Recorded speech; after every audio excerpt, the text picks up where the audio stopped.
cartographie CARAB, c'est aussi l'occasion de vous présenter un partenariat au sein du Massif central entre le CBN Massif central et le laboratoire de géographie EVS-ISM. Donc c'est un partenariat depuis une dizaine d'années pratiquement, hein. Très fructueux, on travaille ensemble sur ces problématiques de cartographie et avant d'arriver à ce résultat-là, ces premiers départements cartographiés selon la méthode CARAB, on avait déjà au préalable fait les cartographies CARAB de deux PNR, celui du Livre-Forez et celui du PILA. Voilà, donc pour info, si vous êtes intéressé, c'est disponible au niveau du stand du CBN. Alors la présentation va se faire à deux voix pour illustrer ce partenariat. Et au niveau du plan, on va d'abord présenter les objectifs du programme, qui sont nombreux. Je vais aussi vous présenter les objets qui sont cartographiés au sein de cette carto. Et puis après, on aura une troisième partie plutôt axée sur la modélisation. Et pour info, moi je suis Colin Hochstein du CBN Massif Central et Céline Saka de l'Université de Saint-Étienne. Merci.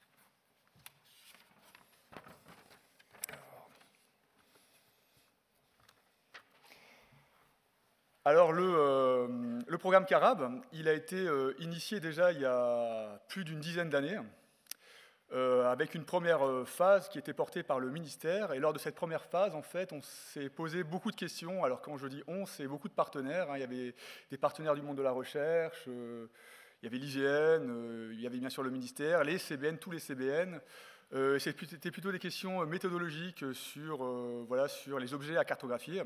Donc il y a même eu des thèses qui ont été développées dans ce cadre-là. Et en parallèle, on a aussi travaillé sur les méthodes de cartographie qu'on allait mettre en place, qu'on a déployées.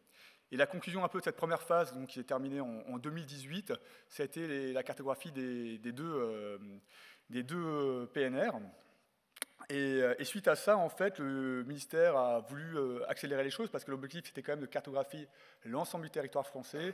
Et on est passé à une deuxième phase qui a démarré en 2020. Et l'objectif, c'est de terminer l'ensemble des départements du territoire métropolitain en 2026. Alors, les objectifs... Non, je suis allé trop vite, excusez-moi, je ne suis pas la bonne diapo, j'aurais dû regarder. Donc c'était celle-là la diapo, là je suis à la deuxième partie, la deuxième colonne. Donc ouais, là, le premier objectif, c'est le dernier en fait qui apparaît dans la diapo, c'est améliorer la réponse aux engagements communautaires de la directive Habitat Faune Flore, donc rapportage Nature 2000 et la surveillance. Donc ça c'est vraiment l'objectif qui a motivé la création le programme CARAB et la création de ces cartes-là. Et pour y répondre à cet objectif, c'est là qu'on a décidé de faire des cartos au niveau national. Pour répondre à ce premier objectif.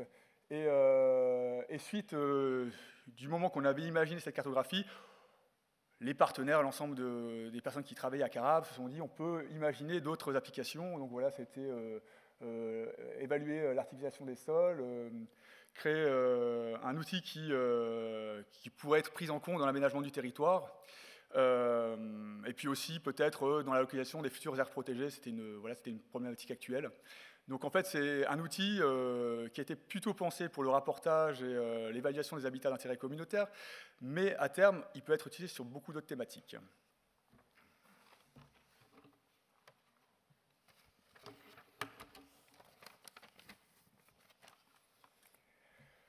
Donc le CARAB, ce qui est intéressant, en tout cas ce qu'on voudrait mettre en avant aujourd'hui lors de cette présentation, c'est vraiment l'interface entre le monde de l'expertise naturaliste et puis le monde de la recherche, parce que CARAB c'est quand même un programme cartographique assez innovant. On peut dire qu'à l'échelle européenne, ça n'avait pas encore été tenté de faire une cartographie sur d'aussi vaste étendue en un laps de temps aussi court. Là, on a vu ces 6 ans de cartographie. Donc pour cela, on a dû mettre au point des techniques un peu nouvelles, qui ont été testées et vérifiées. Donc là, par rapport à l'expertise naturaliste, si vous voulez, c'est le CBN qui apporte cette connaissance-là. Alors il y a une expertise au niveau des végétations. C'est nous qui sommes un peu les référents végétation. On essaye aussi de synthétiser un peu l'agencement de ces végétations dans l'espace. Voilà, comment elles se situent les unes par rapport aux autres. Et puis après aussi, il y a la répartition de ces végétations au sein d'un territoire que peuvent être le département ou le territoire d'agrément de chaque CBN. À partir de là, en fait, on crée une donnée expertisée qui va alimenter en fait une méthode, un protocole de modélisation qui va permettre en fait d'extrapoler toutes nos connaissances sur l'ensemble du territoire. C'est pour ça qu'on est assez rapide sur la cartographie de 6 grands territoires qui font des fois plusieurs centaines de milliers d'hectares. Voilà, donc ce qu'il faut savoir, c'est qu'on a aussi pensé, on a aussi travaillé avec beaucoup de partenaires pour que ça soit un programme homogène sur l'ensemble du territoire et que voilà, la méthode soit partagée par tous. Alors par rapport à la planification, alors, donc là vous avez une carte voilà, de la France, département par département. Hein. Chaque production carabe est propre à un département. Et au bout du compte, on aura l'ensemble du territoire. Donc il y a aussi les territoires d'outre-mer qui vont être concernés, mais là, ça risque de dépasser en fait le rendu 2026. Donc on a en gros trait noir, on a les différents territoires d'agrément des CBN. Là au centre, on a le territoire d'agrément du Massif central. Donc nous, on a commencé peut-être un peu en retard par rapport à d'autres collègues ou à d'autres territoires. Et en fait, cette année 2024, on va avoir les premiers départements diffusés. Donc voilà, qui pourront être utilisés par l'ensemble des partenaires, même par tout le monde, ils pourront être consultés. Je vous ai mis sous la diapo un lien, c'est le lien du viewer du muséum. Là-dessus, on peut consulter, comme sur Géoportail, la couche carabe, mais on peut aussi télécharger les couches SIG si vous avez besoin de travailler de chez vous sur un système d'information géographique. Donc la première diffusion qui sera valide, on va dire fin mai 2024 pour avoir de la marge, mais là nous on a déjà passé les documents, donc il n'y a plus qu'à intégrer ça dans les systèmes d'information pour qu'elle soit visualisable. Ça va être la Loire, la Haute-Loire et le Puy-de-Dôme. Là, cette année, on continue à travailler sur d'autres départements qui vont être l'Allier, la Creuse et le Rhône. Donc, ils étaient prévus initialement une diffusion fin d'année, mais finalement, on ne pourra pas la tenir parce que ça va être trop lourd pour le muséum à mettre en place. Donc, il devra être mis en place au printemps 2025. Et en plus de ça, on aura l'Ardèche, donc peut-être le département le plus compliqué de notre territoire d'agrément, et la Haute-Vienne. Et puis, printemps 2026, on aura les 2 derniers départements de notre territoire d'agrément, que sont le Cantal et la Corrèze. Et puis, on aura terminé notre travail sur Carabe.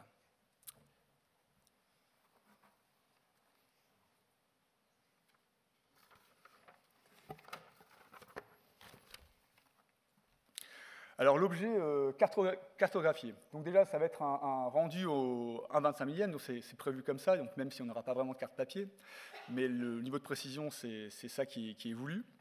Et en fait, on va cartographier des habitats. Donc, comment est-ce qu'on a défini l'habitat ? On avait bien réfléchi de 2010 à 2018. Donc, l'idée, c'était que pour nous, pour Carabe, un habitat, ça va être le croisement d'un produit, d'un fonds biotope, un fonds cartographique biotope, et d'un fonds cartographique physionomique. Et ensuite, on aura, par ce croisement cartographique, et cette concaténation entre biotope et physionomie, on aura ensuite voilà, l'habitat carabe sur laquelle on pourra faire une correspondance entre les typologies ENIS ou HIC, l'objectif initial du programme. Donc ça, c'est l'objet cartographié, mais pour y arriver, il faut au préalable pouvoir cartographier les biotopes. Alors, les biotopes, pour nous, c'est des surfaces écologiquement homogènes, donc surtout au niveau des conditions écologiques que sont les conditions édaphiques et climatiques. Et en fait, au sein de ces biotopes, on a des végétations qui sont répétées et qui sont identiques. C'est ça comme ça qu'on les a imaginées. Et la physionomie, en fait, ça correspond à différents stades de développement de la végétation selon les modes de gestion appliqués, voilà, libre évolution, pâturage, fauche, mise en culture, voilà, on peut avoir différentes physionomies de végétation selon comment on gère ce biotope. Donc, ce qu'il faut savoir que, en fait, l'enjeu, c'était de pouvoir cartographier ces deux produits, que sont le fond biotope et le fond physionomique. Alors, pour pouvoir les cartographier, il fallait d'abord qu'on arrive bien à les définir. Donc, on s'est réunis à plusieurs reprises et on a décidé que les biotopes, ils étaient définis par 8 paramètres écologiques et qu'avec ces 8 paramètres écologiques, on arrivait à lister tous les biotopes présents sur le territoire métropolitain. Donc il y a deux catégories de paramètres écologiques. Il y a des paramètres édaphiques, donc au niveau du sol, c'est ce que vous avez en haut. Donc on voit l'humidité édaphique, c'est un des paramètres. Donc par rapport à la topographie, voilà, les zones humides liées aux cours d'eau, aux nappes circulantes ou aux nappes stagnantes, comme les têtes de bassin, les tourbières, voilà, des pressions topographiques. Donc ça, c'est donc il y a plusieurs niveaux, on a 8 niveaux d'humidité édaphique, et en parallèle, on a aussi les niveaux qui sont plus secs, plus xériques ou mésoxériques, qui sont modélisés. Voilà, là, c'est ce qui apparaît sur la carte en jaune. Et essentiellement, après, on a le mésique, qu'on appelle le mésique, c'est le non humide et le non sec. Voilà, donc là, c'est le vert, c'est ce qui est majoritaire. Ensuite, le deuxième paramètre, alors c'est lié à l'acidité édaphique. Donc là, c'est plutôt un croisement entre la géologie et la topographie. Selon que le versant est colluvionné ou érodé, on ne va pas avoir le même type de sol. Voilà, donc c'est pareil, c'est un des paramètres écologiques qui est pris en compte. Pour le climat, on avait listé les étages de végétation. Donc ça parle à tout le monde, j'imagine. L'ombroclimat, c'est plutôt le régime de précipitation. Donc voilà, on a des zones qui sont plus ou moins humides, peu axées sur les montagnes, là, ce qu'on voit en vert. Et puis la continentalité, c'est un ratio entre l'humidité des précipitations et la différence de température été-hiver. Et là, on voit apparaître, par exemple, la plaine du Forez au sein du département de la Loire.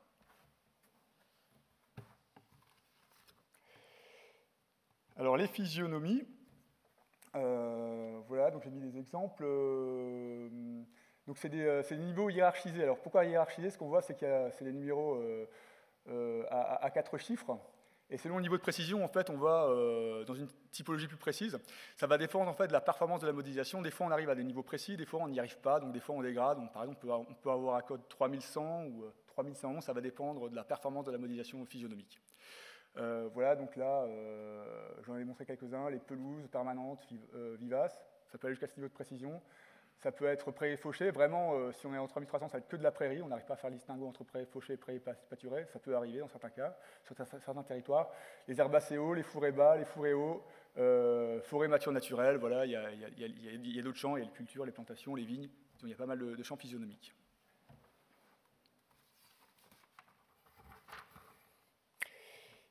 Voilà pour les concepts, et je passe la main à Céline. Merci Colin.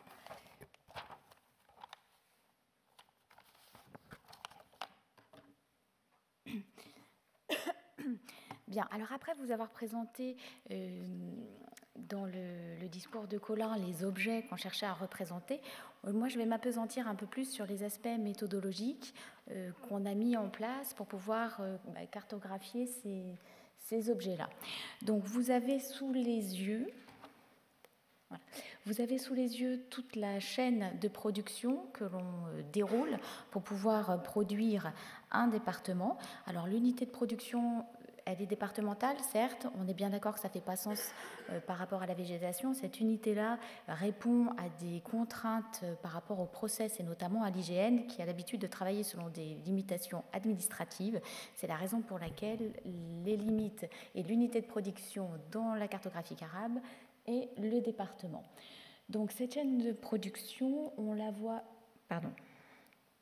Voilà, je me suis trompée de bouton. On la voit ici dans son déroulé. Qu'est-ce qu'on remarque? On remarque dans un premier temps l'intervention, ce que Colin a dit, de plusieurs acteurs que vous avez ici, donc les conservatoires botaniques, l'IGN, EVS et puis Patrinat, qui est une unité d'appui à la recherche adossée au Muséum d'histoire naturelle. Et en fait, cette façon de procéder, ça a impliqué deux choses importantes. Colin a souligné le temps de réflexion et de mise en place à la fois des définitions, des terminologies et aussi des méthodes.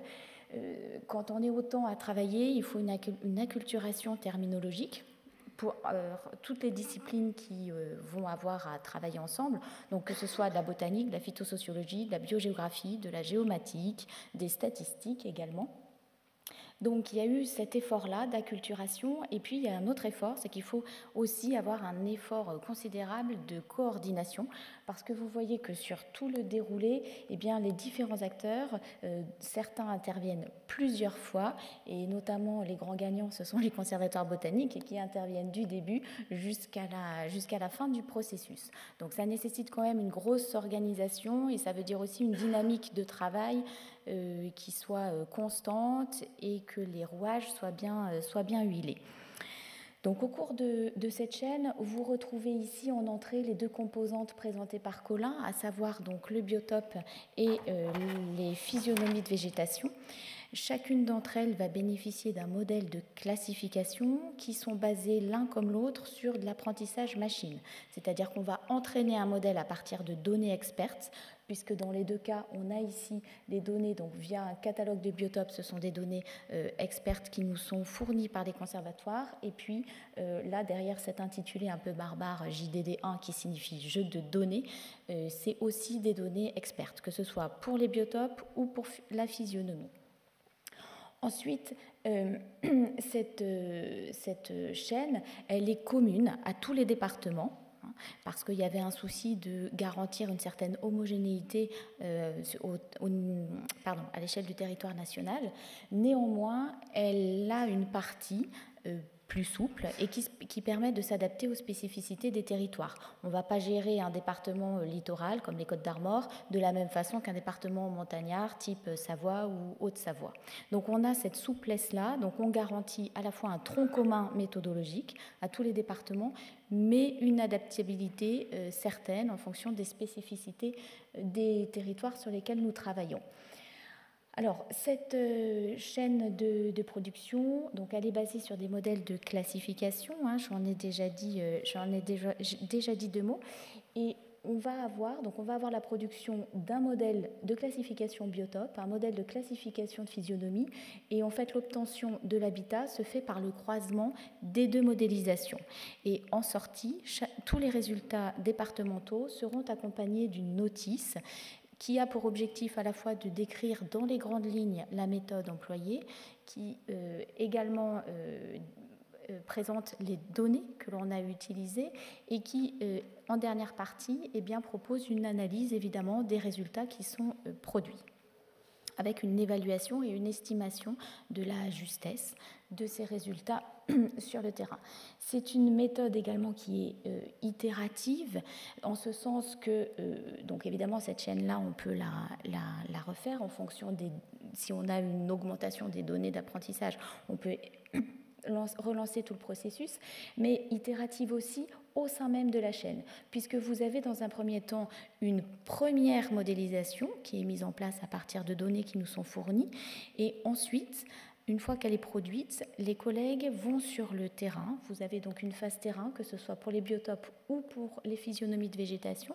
Et l'objectif de cette phase terrain, c'est d'aller confirmer ou au contraire infirmer les résultats du modèle et surtout de pouvoir réajuster le jeu de données qui nous sert de jeu d'apprentissage.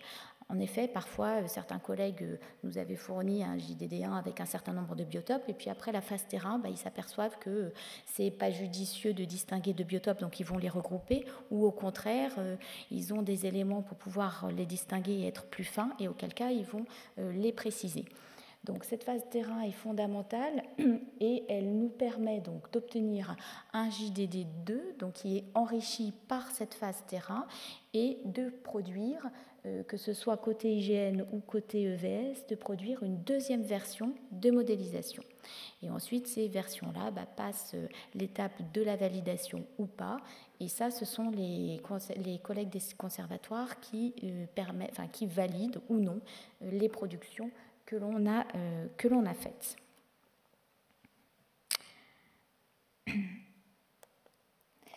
Alors, si ça parle davantage que d'utiliser des modèles de classification notamment pour pouvoir identifier des physionomies, que ce soit les forêts, les fourrés, les landes, parce que maintenant c'est un exercice qui est bien connu et documenté, notamment dans le domaine de la télédétection.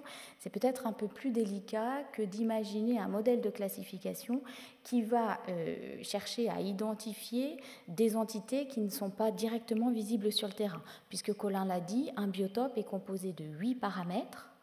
Et du coup, ce n'est pas directement visible sur le terrain. Donc comment on fait pour saisir ça cartographiquement parlant ?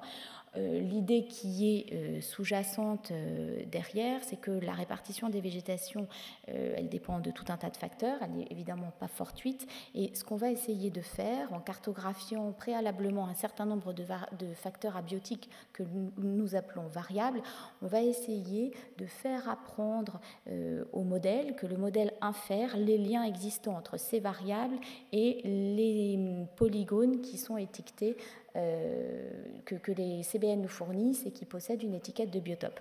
Donc l'idée, c'est de mettre en évidence ces liens et que le modèle puisse les apprendre.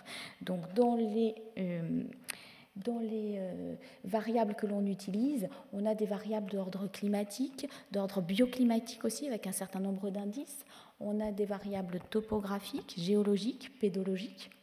Et donc l'idée, c'est qu'on va intégrer à la fois les données expertes et puis les variables, et on va les intégrer dans un modèle. Donc on a un algorithme de classification qui est un algorithme classique random forest, et puis on va aboutir à un modèle prédictif.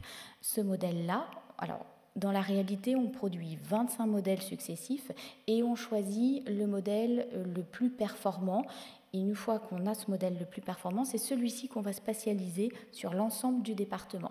Alors pourquoi 25 modèles ? Parce que le modèle, comme en télédétection d'ailleurs, il va prendre 75% du jeu de données en apprentissage et réserver 25% de ce jeu de données en validation.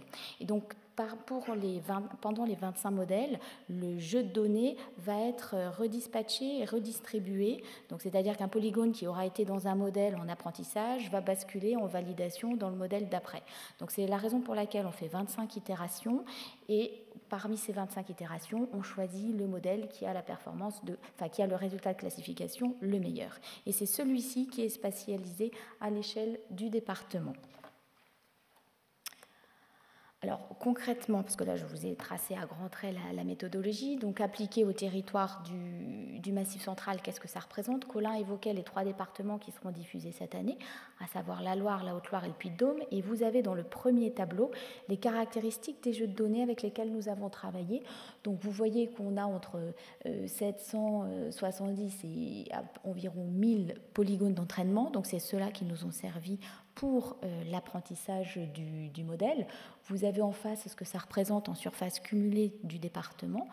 Et puis, vous avez également le nombre de biotopes. Donc là, on tourne aux alentours d'une trentaine de biotopes sur ces départements-là, sachant qu'on peut aller, certains départements peuvent avoir une quinzaine, ceux qui en ont le moins ont une quinzaine de biotopes, et ceux qui en ont le plus ont 90 biotopes. C'est notamment le cas des territoires, des départements montagnards. Et vous avez aussi à la droite du tableau donc, les sources qui nous permettent de calculer les variables, de les cartographier. Donc, essentiellement pour les variables topographiques, c'est le RGE-ALTI de l'IGN. La BD Topage également est utilisée. Ensuite, on a les données Aurélie de Météo France qui sont utilisées pour les données climatiques et les indices bioclimatiques. Les données géologiques, ce sont celles du BRGM, et puis on a des données pédologiques également. Et on peut être amené à produire des variables supplémentaires, des variables spécifiques. Ça a été le cas notamment sur le département de la Haute-Loire, mais ça peut être le cas aussi, ça a été le cas de certains départements littoraux, où on va produire par exemple un fond topographique qui permet de montrer les grands ensembles, les grands patrons paysagers d'un département. En dessous, vous avez un extrait du jeu de données pour voir à quoi ça ressemble. Donc, vous avez là les polygones qui nous sont transmis. Et puis, celui-ci en jaune, il correspond à celui qui est sélectionné, donc qui est en surbrillance. Et vous voyez que ce polygone-là, qui a une étiquette de biotope 338-210, il est caractérisé sur les 8 paramètres évoqués par Colin tout à l'heure. Donc voilà, donc on travaille avec ça, et donc pour information, sur la Loire, on a travaillé avec 1137 polygones d'entraînement pour pouvoir produire la V2. Et vous avez ici un extrait, à titre d'illustration, des variables qui sont cartographiées.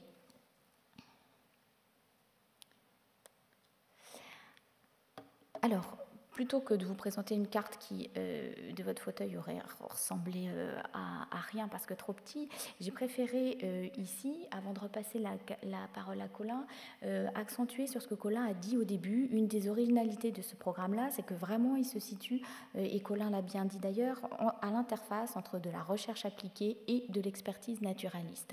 Et dans l'analyse des résultats qui est faite, eh bien, ça prend tout son sens, cette zone d'interface, cette situation. Pourquoi? Parce qu'avec à la suite de chacun des modèles, on fournit, nous, côté modélisateur, des métriques, c'est-à-dire des indicateurs qui permettent d'évaluer la justesse de la classification. Et j'insiste là-dessus, c'est la justesse de la classification que l'on évalue.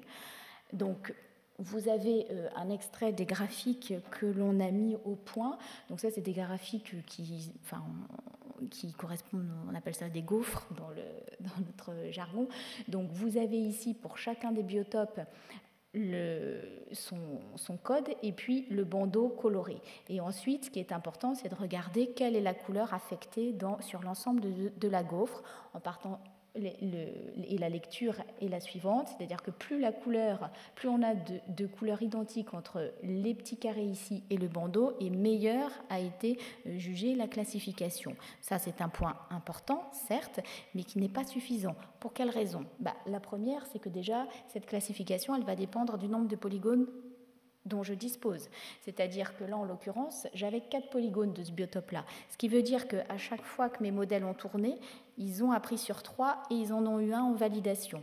Donc, ça permet aussi d'avoir une idée sur la robustesse du signal qui est envoyé, et c'est à pondérer donc avec le nombre de polygones, logiquement, mais aussi avec le nombre de biotopes à l'échelle du département. Si vous avez 17 biotopes, la probabilité que ça se classe bien, elle est plus importante que si vous en avez beaucoup plus, 90 par exemple, pour reprendre l'exemple de tout à l'heure. Donc voilà, ça c'est une illustration de ce qu'on essaye de faire. Donc nous, on essaye d'avoir une idée de la carte de l'erreur. Et ensuite, côté des conservatoires, donc là, on a tout besoin de leur expertise, parce que si on se situe au niveau de la recherche appliquée, l'objectif, c'est pas tant d'avoir des scores de classification de folie, mais c'est que sur le terrain, ça fasse sens et que ça puisse être utilisé.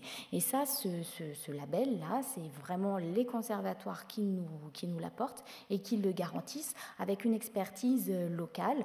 Donc c'est la raison pour laquelle dans les notices d'accompagnement, vous trouverez pour chacun des biotopes, donc à la fois les graphiques de gauche, mais vous trouverez aussi l'analyse et le commentaire des collègues du conservatoire concerné.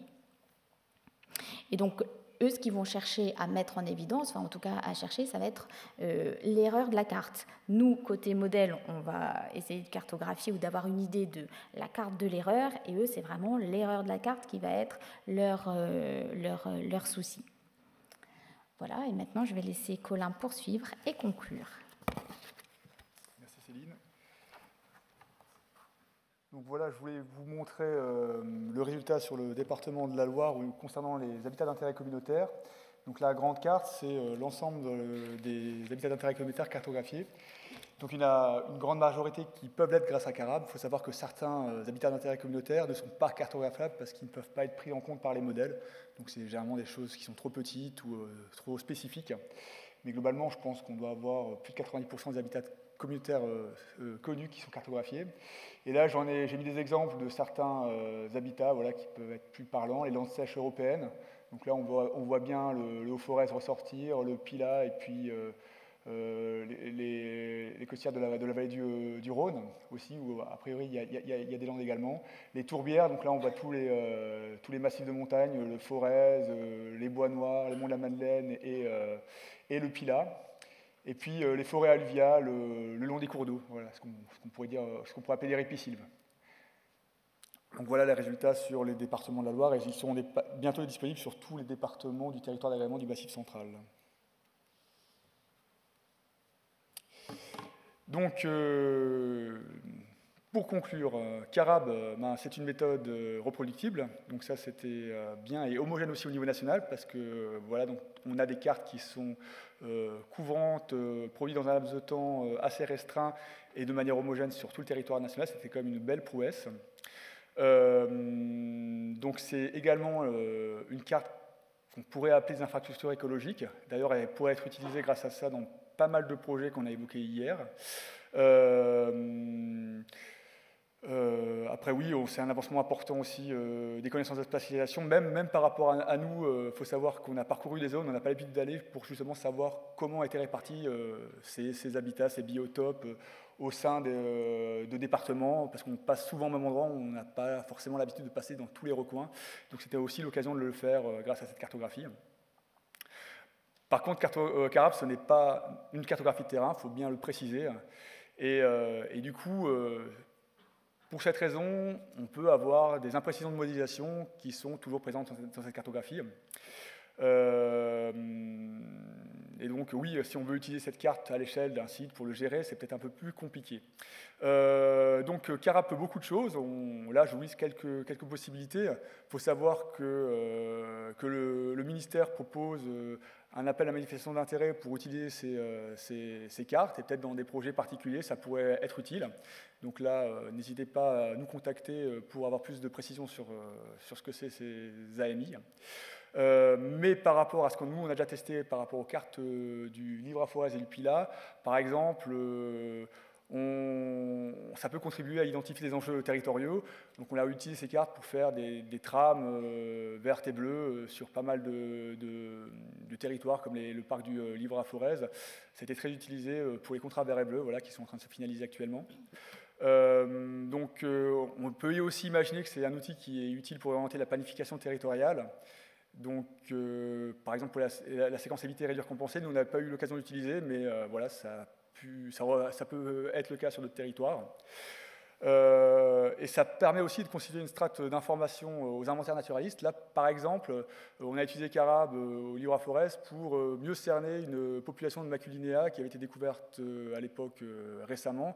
Et grâce à la localisation de ces habitats préférentiels, le PNR a vraiment pu faire une carte de la répartition de ce papillon qui était méconnu jusqu'à présent sur son territoire. Donc, voilà des exemples d'utilisation.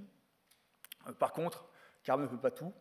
C'est bien aussi de le préciser. Et par exemple, ça ne remplacera jamais une cartographie ou un inventaire de terrain. Je vous remercie. Merci Colin, merci Céline.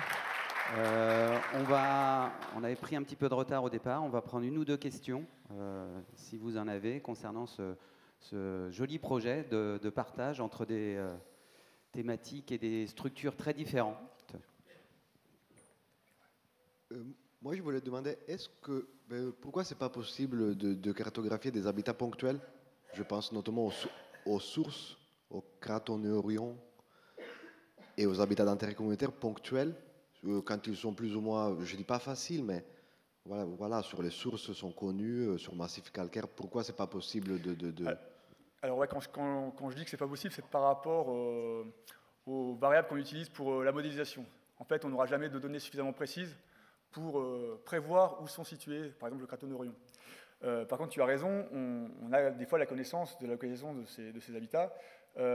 Alors, on pourrait imaginer le rajouter après coup dans la carte Carab. Par contre, ce n'est pas prévu sur le programme initial. Donc ça peut être des développements au niveau régional voilà, ou territorial. Ça peut être envisagé, mais en tout cas, dans le produit qui sera livré sur la plateforme, ça ne sera pas le cas. Mais c'est vrai que c'est une amélioration qui peut être envisagée. Et nous, pour information, sur la première carte du PNR Livre à Forez, on avait fait comme ça. Ouais. On avait rajouté les connaissances où on avait des végétations très rares. Ouais. Oui. Si je peux juste compléter pour apporter aussi un élément de réponse, c'est qu'en fait, il avait été décidé au début du projet de faire une restitution au 25 millième. Voilà. Et d'autre part, la deuxième contrainte, donc on est contraint par la résolution des variables que l'on utilise, ce que Colin a souligné, et il a été aussi décidé de supprimer les polygones qui auraient une superficie inférieure à 5000 m². Donc il y a un certain nombre effectivement d'habitats ou de zones à enjeu qui, par cette limite-là, par ce seuil-là, eh bien, du coup, n'apparaissent pas sur la carte. Je peux répondre ? Oui, j'ai une question un peu technique sur le climat. C'est quoi cette variable continentalité? J'ai pas bien compris.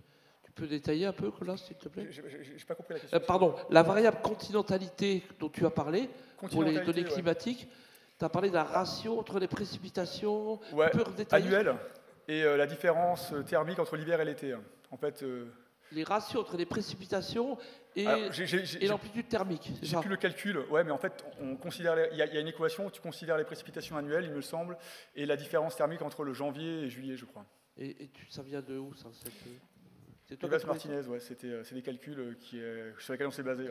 Parce que dans le Massif central, il y a des effets de continentalité d'abri C'est ça, ouais. qui sont très très nets, notamment entre le versant ouest et est, mais aussi un peu partout. Et c'est vraiment une variable. Bon, il y a une méthode précise pour la quantifier, et il faut donner les références, qui est vraiment très très efficace pour comprendre l'effet des variations climatiques sur la végétation. C'est la variable numéro 1, avant souvent l'altitude, dans certains massifs. Hein. Voilà, donc c'est pour en Alors, discuter. si tu veux, au niveau de la variable, peut-être qu'on ne l'a pas prise en compte parce qu'on n'a peut-être pas connaissance de cette variable précisément. Mais en tout cas, l'idée était bien de sortir ces climats d'abri. Là, ce que tu voyais sur la plaine du Forez, voilà, c'était Oui, mais ces finalement, climats d'abri. parce que tu avais 2 unités, tu avais la plaine du Forez contre tout le reste. Alors que je suis sûr qu'entre le massif qui est à l'est de la plaine et celui qui est à l'ouest, il doit y avoir des différences importantes. Tout à fait. Mais en fait, si tu croises les différents paramètres écologiques, en fait, tu as cette gradation au niveau climatique. Oui, non, mais pour vraiment séparer l'effet de la continentalité, il y a matière à faire plus précis, quoi. Ok. Oui, alors dans ce que Colin a présenté, les 8 paramètres, là, c'était des cartographies qui avaient été produites à une résolution très large, et qui permettait aux collègues de voir un petit peu quelle était la variabilité des différents paramètres. Et pour l'essentiel, ce sont des paramètres qui sont issus des écrits de Rivas Martinez et qui, du coup, avec les seuils qui, bon, on peut ne pas être d'accord, en tout cas, c'est ce qui avait été décidé et défendu par les collègues dans ce projet-là. Donc voilà, c'est les seuils de Rivas Martinez et ce sont ces indices-là. En revanche, quand Colin a présenté les paramètres, il faut qu'on distingue paramètres et variables.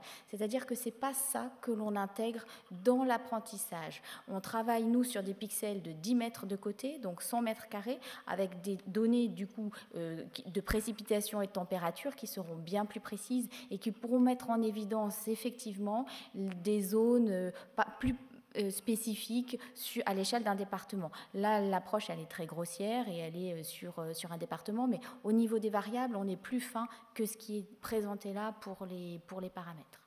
Si je peux encore donner juste un tout petit élément de réponse.